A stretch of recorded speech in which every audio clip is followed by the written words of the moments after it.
Welcome to Kenton's videos. Enjoy the video. You start by opening the console with the tilde key. This is where you type commands. Once done, make sure the server accepts administrative commands. Set svcheats1 if you're on a local game or have permission. Choose which key you want to use, for example F6, and confirm it's free. Then test a simple command like AI disabled 1 to confirm the console will actuate AI. This proves the pipeline before creating a persistent bind. You'll now build a toggle so one key flips AI on and off. This avoids separate binds for on versus off.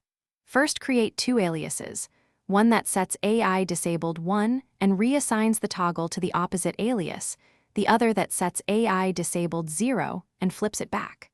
Once the aliases are defined, bind your chosen key to the master alias. This method ensures the key always reflects the current state. Make sure to echo status. You finish by saving the aliases and the bind into your auto-exec. CFG so the behavior persists across sessions. Place the file in Gmod/CFG. Afterwards, test in several maps and with NPCs present. Observe the console or chat messages the aliases provide to verify state changes. If the bind doesn't work, make sure no other config or add-on overrides the key. Confirm you have command permission, svcheats or server admin, and try a different key.